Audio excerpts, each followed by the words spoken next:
Corona काल में दुनिया भर से ऐसी सी खबरें आई जिसने कई परिवारों की जिंदगी को असामान्य कर दिया।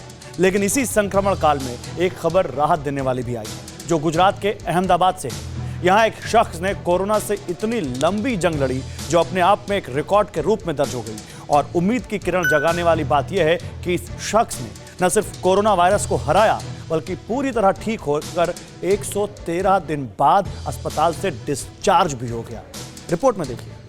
कोरोना काल में ऐसा बहुत कुछ हुआ जो कभी अविश्वसनीय था।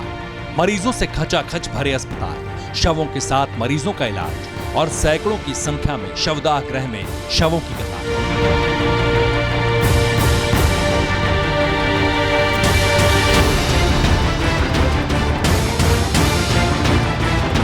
ये तमाम तस्वीरें देश ने देखी जो दुख और मातम के रंगों से सनी, लेकिन कुछ तस्वीरें ऐसी भी हैं जो राहत देती हैं, कोरोना से पीड़ित परिवारों को सुकून देती है। एक ऐसी ही तस्वीर हम आपको दिखाने जा रहे हैं जो उम्मीद की रोशनी से सराबोर है। संक्रमण काल में नया जीवन, सबसे बड़ा खुशी का क्षण।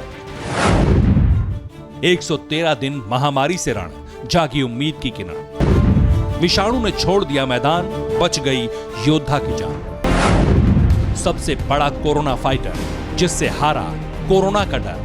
कोरोना काल में उम्मीद जगाने वाली ये खबर न सिर्फ एक परिवार के लिए राहत भरी है, बल्कि पूरे देश में कोरोना वायरस से लड़ रहे मरीजों को उत्साह से भरने वाली है। 59 साल के एक ऐसे शख्स ने कोरोना वायरस को मात दी, जिन्होंने इस संक्रमण काल में पूरे 113 दिन तक इस जानलेवा विषाणु से जंग लड़ी है, जो अपने आप में एक रिकॉर्ड है। कहानी गुजरात के अहमदाबाद की है, जहां देवेंद्र परमार ने सबसे लंबी लड़ाई लड़ी। इस कहानी में सिर्फ दो अहम किरदार हैं, अस्पताल का स्टाफ और खुद देवेंद्र परमार, जिन्होंने मिलकर विलेन कोरोना वायरस को हरा दिया।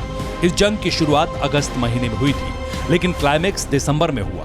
अब क्या है उम्मीद से भरी इस कहानी के अलग अलग अंक, इसे भी देखिए। देवेंद्र परमार की कोरोना रिपोर्ट अगस्त में आई थी। 26 अगस्त को वो अहमदाबाद में भर्ती किए गए। 16 सिविल अस्पताल में शुरुआती इलाज चला, लेकिन उनकी हालत कुछ दिन बाद बिगड़ने लगी। इसके बाद देवेंद्र परमार को वेंटिलेटर पर रखा गया। 90 दिन वेंटिलेटर पर रहते सितंबर में कुछ राहत मिली। रिपोर्ट नेगेटिव आई, लेकिन हालत बहुत गिर गई। इसके बाद धीरे धीरे उनकी हालत सुधरती गई। फेफड़ों ने धीरे धीरे काम करना शुरू किया और 18 दिसंबर तक उन्होंने काफी रिकवरी कर ली, जिसके बाद डॉक्टर्स ने उन्हें अस्पताल से छुट्टी दे दी। इन सब के बीच सबसे ज्यादा राहत देने वाली चीज अस्पताल से मिली सुविधा थी, जिसने एक कोरोना संक्रमित को बचाने में पूरी ताकत लगा दी। देवेंद्र परमार को हर दिन 75 लीटर ऑक्सीजन दी गई। 18 दिसंबर तक उन्हें 675 लीटर ऑक्सीजन मिली है। हालांकि कमजोरी को देखते हुए अब भी परमार को कृत्रिम ऑक्सीजन दी जा रही है, जो रिकवरी के लिए जरूरी है।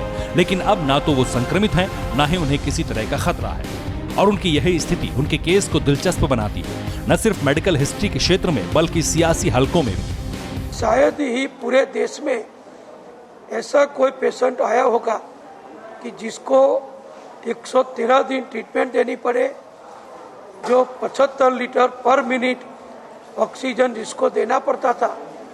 ऐसे सीरियस पेशेंट बहुत अच्छी ट्रीटमेंट के कारण आज 113वें दिन में अच्छे होने के बाद उनको अस्पताल से छुट्टी दी गई है।